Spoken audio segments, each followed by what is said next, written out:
Assalamualaikum, sahabat keluarga, sayang keluarga, dimanapun saling menjaga. Podcast Saga kita kali ini mengambil tema keutuhan cinta, wujudkan keluarga bahagia. Dari judulnya saja, sahabat keluarga pasti sudah penasaran siapa nih narasumbernya.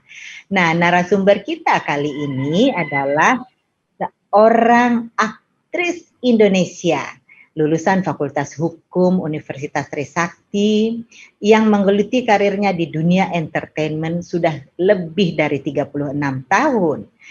Diawali sebagai bintang iklan, pragawati, foto model, dan penyiar televisi. Wah, banyak juga ya aktivitas beliau ini. Beliau saat ini aktif membintangi layar lebar dan sinetron. Semakin penasaran kan? Pengalamannya sebagai fasilitator selama 30 tahun di dunia pendidikan untuk pengayaan diri khususnya, yakni soft skill education, baik bidang grooming, etiquette, body language, public speaking, dan personal growth, sudah tidak terbilang lagi jumlahnya. Kesibukannya di dunia entertainment masih harus dibarengi dengan kewajibannya sebagai seorang istri dari Bapak Kemal Pasha Pawaka. Juga ibu dari dua anak laki-laki ganteng, yaitu Narendra Pawaka dan Nabil Naratama Pawaka. Namun demikian, ia pun tetap menyempatkan diri aktif di berbagai kegiatan-kegiatan sosial dan juga organisasi sosial, diantaranya sebagai pendiri dan sekaligus ketua Ikatan Pencinta Batik Nusantara, sebagai wakil sekjen Parvi 56, sebagai pengurus di Yayasan Bersih Transparan dan Profesional, dan saat ini menjabat sebagai wakil sekjen, wakil bidang media dan humas KONI Pusat, periode 2019-2023. Siapa beliau? Langsung saja kita perkenalkan Mbak Ayu Diah Pasha. Dari tadi juga udah kenal kayaknya begitu ngelihat Mbak Ayu tampil di layar. Halo, assalamualaikum Mbak Ayu. Ya, sehat-sehat ya Bu Tuti, salam sehat ya. Kita berjumpa hanya melalui digital ya Bu. Betul, melalui layar kaca, melalui media Zoom dan sebagainya. Namun demikian selalu lekat di hati ya Mbak Ayu ya. Masya Allah. Ini betul, kali yang paling penting. Masya Allah. Kali ketiga kita berkolaborasi dalam hadir di tengah-tengah keluarga ya Mbak Ayu ya. Iya betul, senang sekali Bu Tuti dapat kesempatan bisa ngobrol lagi sama Bu Tuti. Iya, alhamdulillah. Mbak Ayu, ini untuk melengkapi kurikulum vitae Mbak Ayu yang tadi sepintas sudah saya bacakan, ini tidak afdol kalau tidak dilengkapi dengan foto-foto Mbak Ayu. Nah, maka ini kami akan memutarkan sejenak ini VT-nya Mbak Ayu berikut ini.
Nah, Mbak Ayu tadi tuh kepada sahabat keluarga sudah disuguhkan kurikulum vitae-nya Mbak Ayu, aktivitasnya, peran-perannya, baik di dalam dunia entertainment maupun juga di dalam peran domestik di dalam keluarga. Sungguh sangat luar biasa, tentu saja aktivitas Mbak Ayu ini cukup challenging dan juga ada kiat-kiat khusus untuk tetap terus menghadirkan kondisi keluarga-keluarga yang diidamkan oleh setiap orang, yaitu keluarga yang berbahagia. Kiranya seperti apa ya kiat-kiatnya ini Mbak Ayu di tengah kesibukannya untuk tetap terus menjalin kehidupan keluarga yang sangat berbahagia.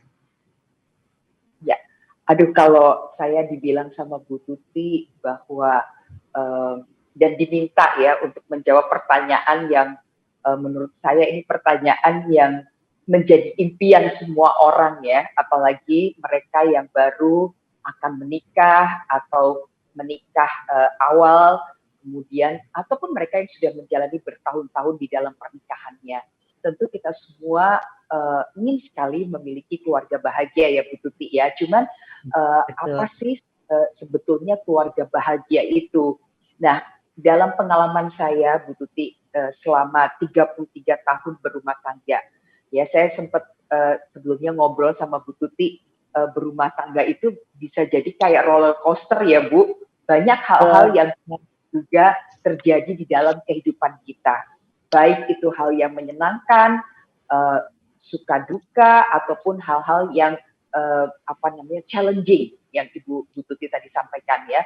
Nah, menurut saya kalau sebuah keluarga itu bisa bahagia ya Bu ya, adalah kalau memang kita masing-masing anggota di dalam keluarga, ada ayah, ada ibu, ada anak-anak ya, mungkin juga keluarga lain yang ada bersama kita yang tinggal di dalam satu atap ya, bisa saja itu asisten rumah tangga ataupun orang tua kita yang ada bersama kita, itu masing-masing bisa mengoptimalisasi dirinya dengan baik.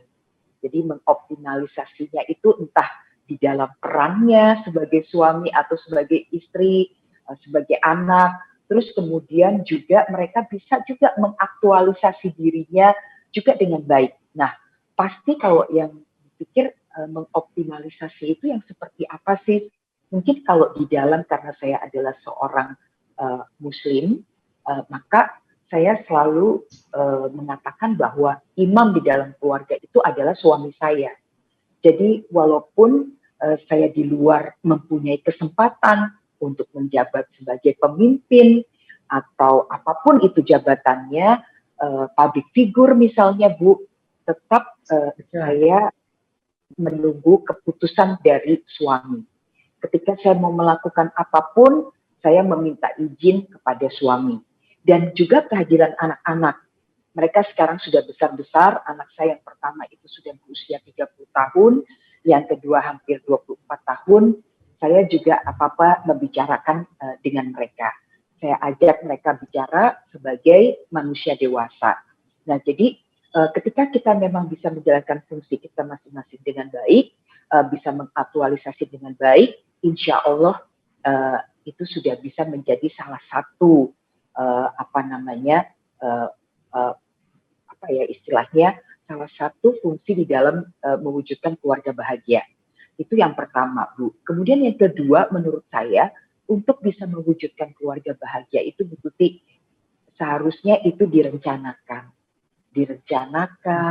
dibicarakan dari awal, Bu. Alangkah baiknya kalau memang itu dibicarakan sebelum kita menikah. Ketika kita ada pendekatan dengan pasangan kita, ketika kita sudah serius akan menentukan dia menjadi pasangan hidup kita, sebaiknya itu dibicarakan. Dibicarakannya memang harus terbuka. Kadang-kadang kita kalau lagi pacaran kan suka gengsi ya Bu, mengenai hal-hal misalnya yang berkaitan dengan berapa salary yang kamu miliki, berapa salary yang saya punya, gaji yang saya punya, sehingga kita bisa mengatur ketika nanti berumah tangga finansial kita dengan lebih baik. Nah, nggak kaget-kaget Bu, kan kadang-kadang wah kelihatannya pasangan kita keren, selalu menggunakan segala sesuatu yang keren, ternyata salary dia tidak seperti apa tampaknya. Nah, sebenarnya nggak apa-apa juga kan Bu, karena yang namanya rezeki itu apabila apalagi kalau kita bekerja dan kedua belah pihak bekerja, itu bisa saling melengkapi. Tetapi yang terpenting, sekali lagi, itu dibicarakan secara terbuka sejak awal. Kemudian, apalagi yang harus dibicarakan? Misalnya mengenai kesehatan. Kadang-kadang kita pasangan suka menyembunyikan apabila kita punya penyakit yang ada di dalam diri kita yang tidak kita sampaikan kepada pasangan kita, sehingga akhirnya pasangan kita merasa tidak siap untuk mendampingi. Kadang-kadang juga kita juga boleh bertanya, misalnya sebagai perempuan, nanti ketika kita menikah, kita akan tinggal di mana ya? Apakah kita akan menumpang dulu di rumah keluargamu, atau menumpang di keluargaku, atau kita akan kontrak, atau mungkin kita akan menyicil rumah bersama-sama. Nah, hal-hal seperti itu. Dan sampai apabila misalnya kalau suatu saat ternyata saya sebagai seorang istri tidak bisa memberikan seorang anak. Nah, apakah kamu siap menghadapi situasi ini? Termasuk juga misalnya, kalau di antara kita berdua terjadi disfungsi seksual, apakah kemudian kamu akan mencari pasangan lain untuk menyalurkan kebutuhan biologis kamu? Siap nggak kita masing-masing? Nah, ini adalah hal-hal yang mungkin tidak terpikirkan, tapi bisa saja terjadi ketika pernikahan. Karena ingat Bu, pernikahan itu kan, ya Bu ya, kita ketahui kita inginnya hanya sekali seumur hidup, dan mungkin sebagian dari hidup kita itu akan habis di dalam pernikahan itu. Jadi begitu Bu, menurut saya tentang keluarga bahagia itu, kalau kita memang dari awal sudah merencanakan dan selalu berusaha untuk mencapai itu. Ya, ini luar biasa sekali ya. Jadi sebagai fasilitatornya itu luar biasa ini. Jadi kita mendapatkan sumber langsung dari Mbak Ayu. Kita semua tim di sini juga jadi pada nyatet nih, karena ada juga yang belum berkeluarga jadi udah siap-siap nih. Mau nanya-nanya katanya sama calon. Ini loh. Betul Bu. Karena kalau pacaran itu yang kelihatan cuma yang indah-indahnya aja Bu. Betul nggak Bu Tuti? Benar. Kita sudah mengalami soalnya. Ya. Nah, nanya itu pakai nanya ini nggak enak dan sebagainya tadi. Tapi sekarang zaman sudah berubah dan keterbukaan itu penting artinya sejak awal, sehingga yang namanya membentuk keluarga bahagia itu ya bisa tadi itu ya direncanakan. Ini suatu poin yang sangat kuat. Perencanaan keluarga yang berbahagia. Jadi bahagia itu direncanakan sejak awal. Ini poin sangat penting dan sangat kuat.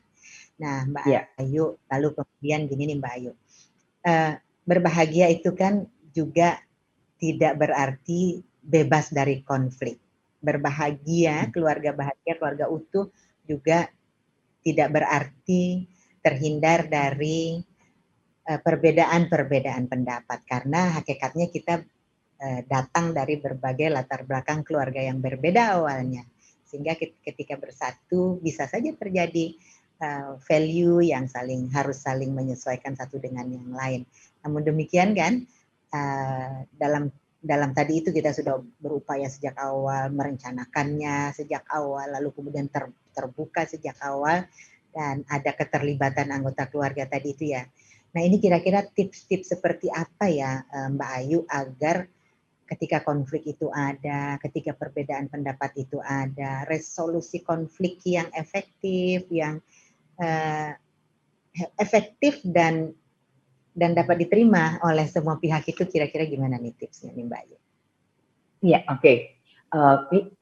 Saya sepakat sekali dengan Bu Tuti bahwa bukan berarti keluarga bahagia itu adalah keluarga yang berkecukupan materinya, keluarga yang adem ayem, tidak pernah ada konflik. Rasanya bukan seperti itu rasanya ya, tapi kalau ada yang seperti itu, wah ya memang bahagia sekali ya Bu ya. Nah, pada kenyataannya di dalam pengalaman saya nih, karena saya sambil cerita berdasarkan experience bahwa konflik-konflik itu bisa saja datang setiap hari Bu, atau bisa sebulan sekali, atau mungkin sebulan 10 kali. Nah, itu tinggal bagaimana kita masing-masing bisa menyikapi hal ini. Nah, kalau di dalam keluarga kami berusaha mengenali ketika suami saya kecewa, itu ekspresi kecewanya seperti apa, ekspresi marahnya seperti apa. Ketika saya juga kecewa, saya juga mau mengeluarkan ekspresi yang seperti apa. Nah, kalau bicara tentang diri kita sendiri, sebetulnya kita masing-masing ini punya kemampuan yang disebut dengan self-control. Nah, kalau saya disuruh memilih ketika marah itu bagaimana, saya memilih ketika marah itu adalah untuk diam. Saya memilih untuk seperti itu, Bu. Kenapa? Karena di dalam diam itu saya berpikir dan saya mencerna. Walaupun terus terang, Bu, kalau lagi out of control, saya tidak bisa menahan diri saya, itu bisa saja berteriak.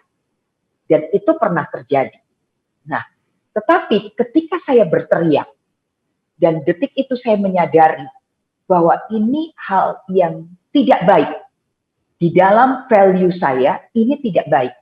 Jadi ketika saya mendapatkan kesadaran, saya harus segera mampu untuk bisa mengontrol hal itu. Tujuannya apa? Tujuannya adalah karena saya ingin menjadi contoh yang baik buat anak-anak saya. Jadi anak-anak akan melihat, oh ketika ibu marah, out of control, apakah akan terus-terusan seharian seperti itu, atau beberapa lama seperti itu, atau ibu segera bisa kemudian tenang, tarik nafas, lalu meminta maaf.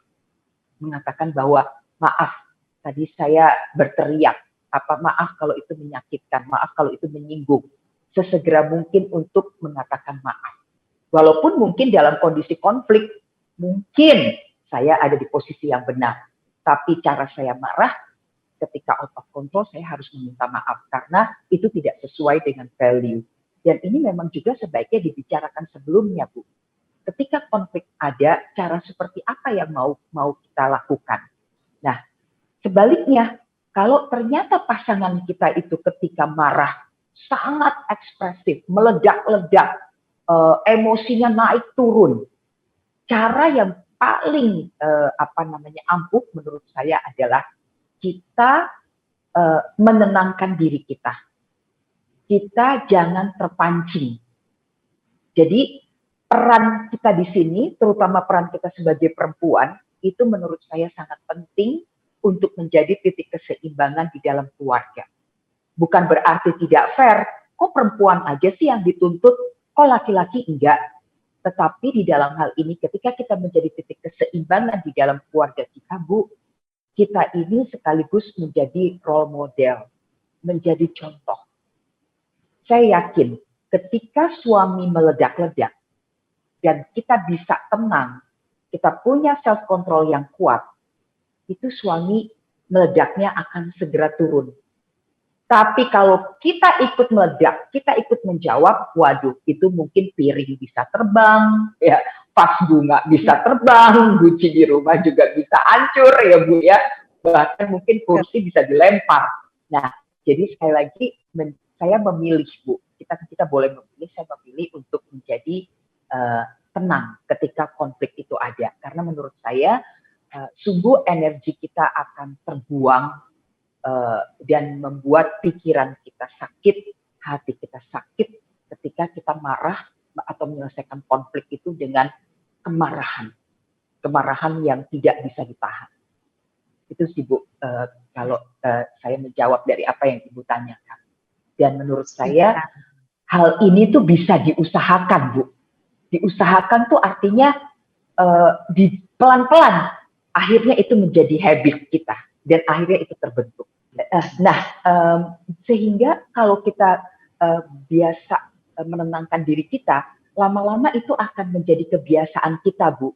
Akan menjadi habit sehingga terbentuk karakter kita yang tenang dalam setiap menghadapi konflik.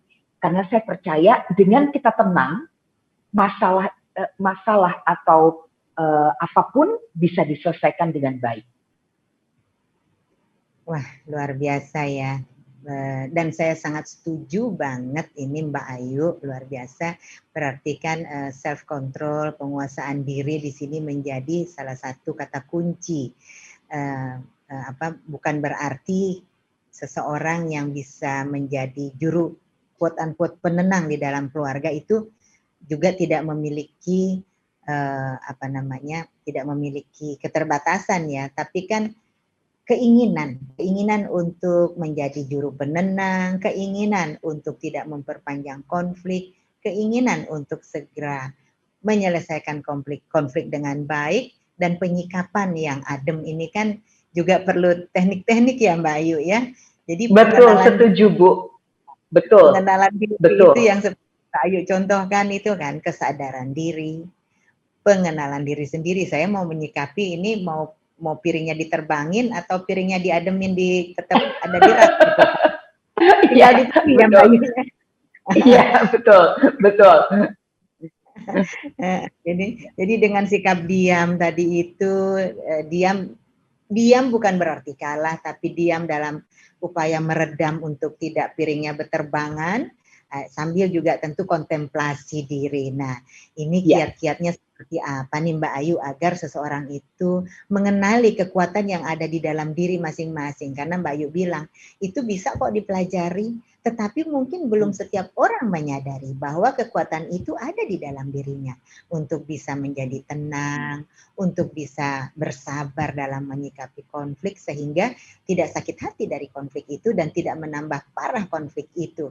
Apa nih Mbak Ayu kiat-kiatnya agar seseorang itu dapat mempelajarinya yang ada kekuatan dalam dirinya nih Mbak?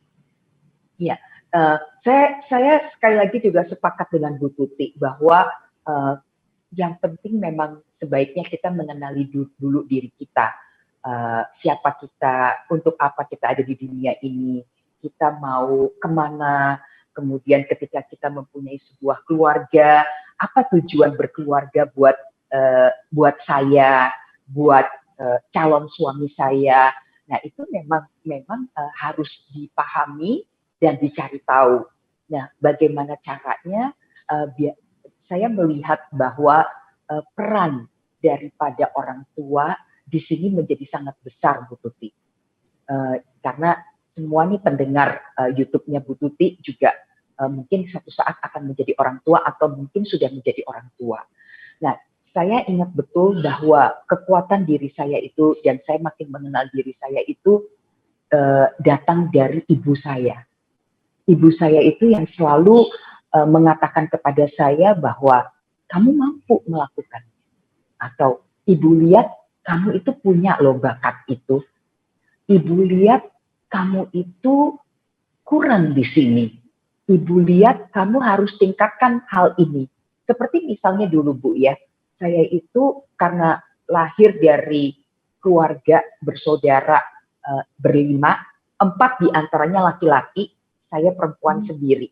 Nah, sehingga saya tumbuh sebagai gadis tomboy. Ya, hobi saya itu adalah hobi yang sama dengan kakak dan adik saya yang laki-laki.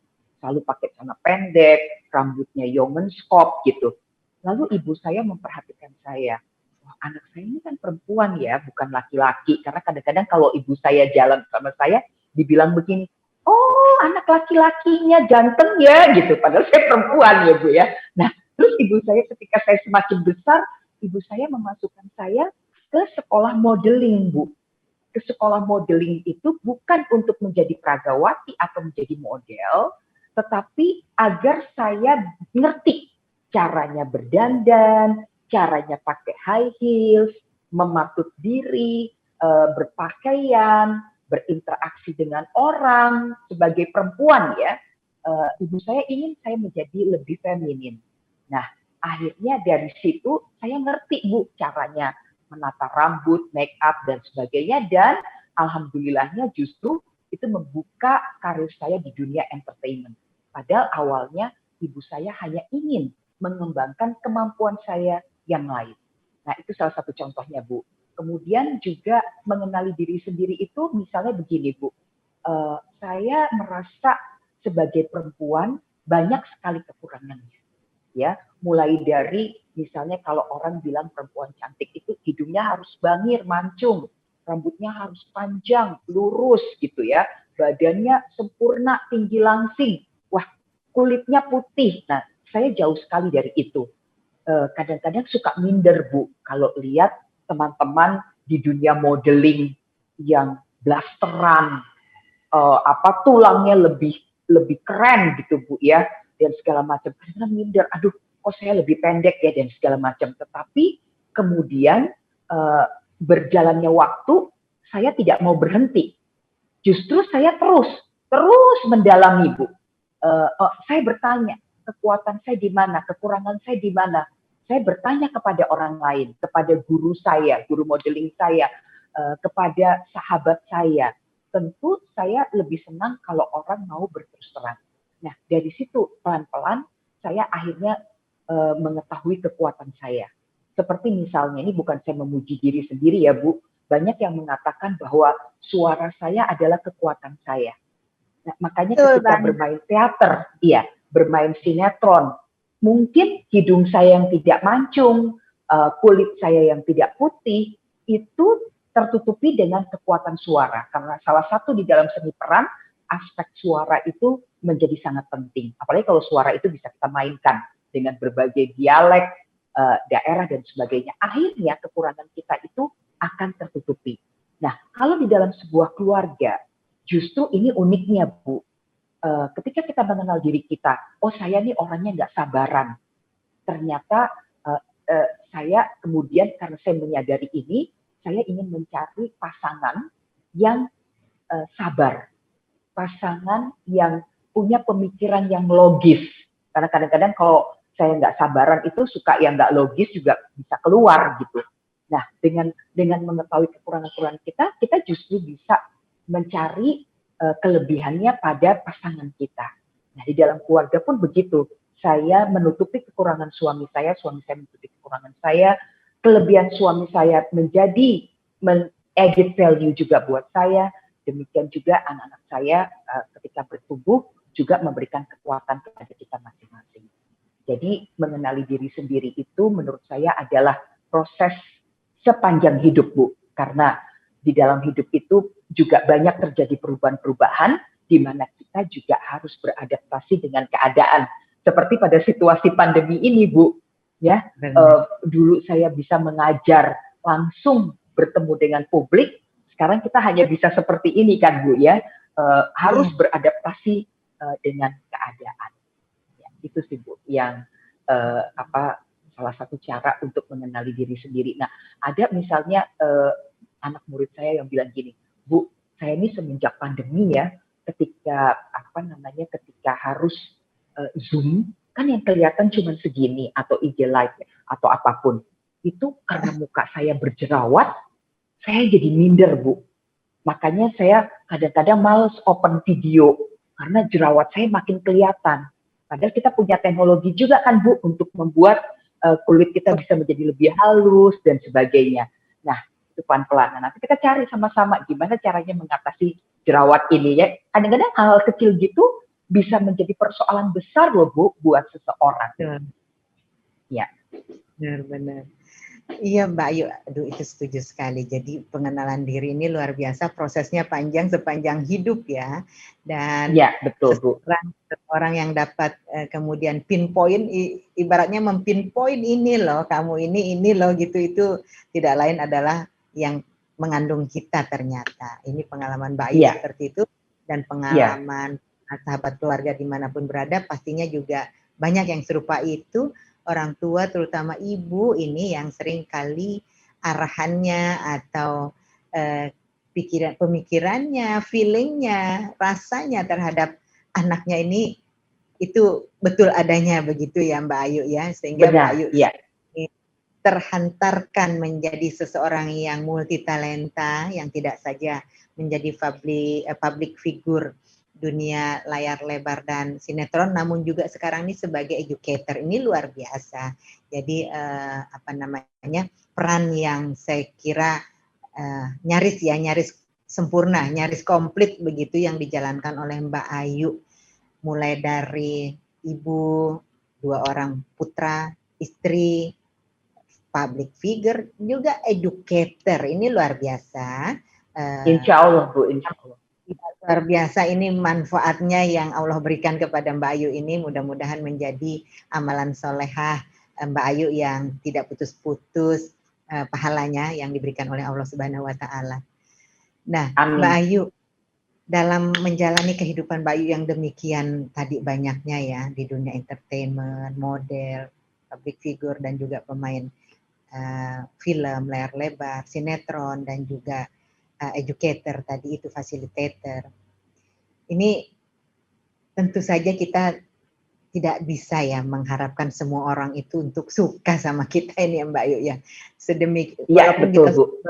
saya sedemikian ikhlas, tulusnya berbuat kebaikan, berbagi ilmu, dan menjalankan peran-peran kita dengan sebaik-baik yang kita bisa. Namun tetap saja nih kadangkala ada saja ya Mbak Ayu haters ya. Nah haters itu saat kalau yang lalu sebelum maraknya dunia media sosial, haters itu kan juga agak sedikit terbatas mengemukakan kehatersannya terhadap seseorang. Namun sekarang dengan sudah adanya dunia media sosial semacam ini, kemudian pengejawantahan atau ekspresi dari haters itu kan juga seringkali juga ini ya Mbak Ayu ya. Kadang-kadang juga luar biasa itu jadi semacam hal yang cukup menyakitkan atau kalau orang menyikapinya keliru jadi malah kebawa menjadi sakit sendiri atau berpengaruh cukup luas ya, cukup mendalam gitu terhadap seseorang karena ulah haters. Mbak Ayu sendiri bagaimana menyikapi haters ini? Oke. Haters ya Bu ya. Saya menyikapi haters itu sama halnya dengan fans ya. Ini bukannya saya bermaksud membanggakan diri kalau punya fans gitu ya, dibandingkan teman-teman yang lain, mereka jauh bahkan bisa punya ratusan ribu jutaan fans ya, saya masih kecil sekali. Tetapi untuk masalah haters ini, misalnya saya sedang berperan, memerankan peran antagonis yang menurut saya dalam dunia film atau sinetron itu mempunyai tantangan tersendiri sebagai pelaku seni peran. Jadi ketika kita siap untuk menerima peran tersebut, kita pun juga harus siap ketika haters itu makin kencang berdatangan. Nah, saya melihatnya justru dari sisi positif. Di dalam hidup ini, saya selalu berusaha untuk melihat segala sesuatu itu dari sisi yang indah. Karena kalau dari sisi yang buruk ya, memang kita juga bisa melihat, tapi dari yang buruk itu pasti ada sesuatu yang indah. Dan akhirnya ketika haters ini mencaci maki, kemudian ngatain kita, bahkan menyumpah-nyumpahkan kita, kita akan lihat dulu dalam konteksnya adalah apakah itu hasil daripada interaksi sosial kita di masyarakat, ataukah itu karena peran kita. Karena dalam hal ini adalah saya sebagai seorang pekerja seni peran, sehingga peran-peran itu bisa, orang tuh sering melihat film dan sinetron itu seperti realita. Jadi ketika yang dicaci maki itu adalah tokoh yang saya perankan, bukan saya, itu tidak menjadi persoalan, Bu. Tetapi kalau memang yang dicaci maki itu adalah diri saya, maka ini menjadi sarana introspeksi buat diri saya sendiri.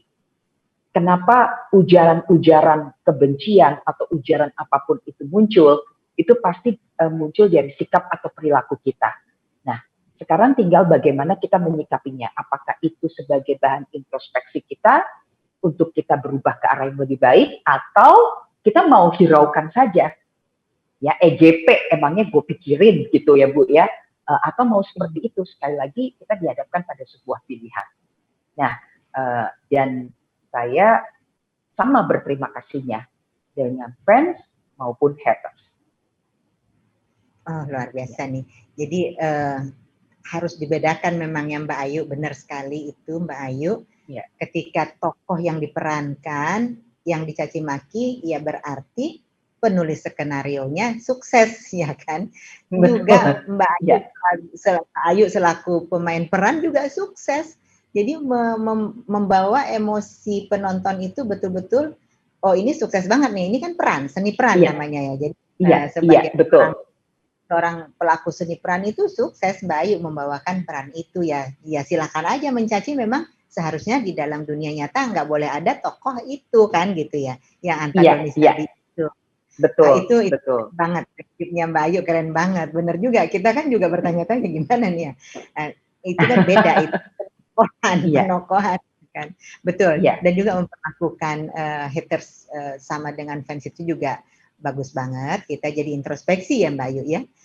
Wah, luar biasa. Mbak Ayu, kita butuh malah Bu kehadiran mereka untuk kita belajar jadi lebih baik ya. Belajar lebih baik dan juga nggak terlena ya Mbak Ayu ya.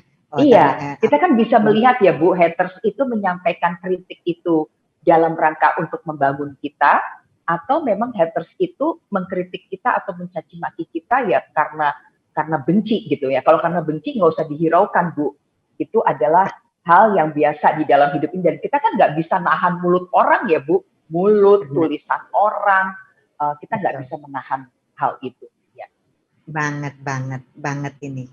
Nah, kita sudah dapat pencerahan dari Mbak Ayu ini, benar-benar sangat valuable, sangat manfaat bagi kehidupan baik yang sudah berkeluarga maupun yang baru akan membangun keluarga.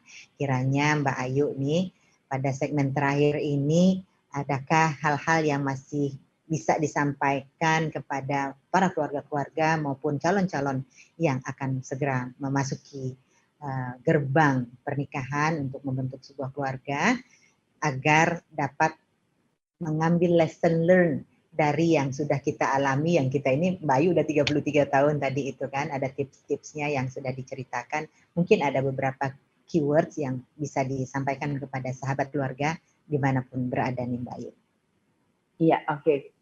Untuk sahabat keluarga ya, saya tuh bermimpi Bu, ingin sekali ya bahwa terbentuknya suatu keluarga bahagia itu bisa dirasakan oleh banyak keluarga ya. Karena dengan demikian kan kita pernah dengar Bu pepatah yang mengatakan negara itu akan kuat kalau keluarga sebagai satu kesatuan masyarakat terkecil itu juga kuat.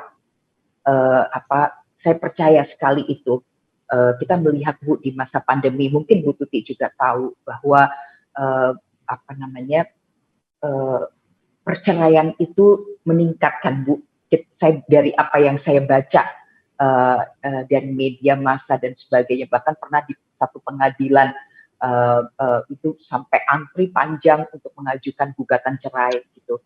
Nah, saya berharap ketika kita memutuskan untuk menikah ya, itu semua sekali lagi saya ulangi lagi harus direncanakan dan diusahakan, karena perpisahan itu pasti akan menyakitkan untuk kedua belah pihak.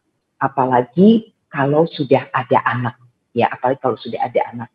Nah, harapan saya sih sebenarnya itu Bu, sehingga ketika kita menikah,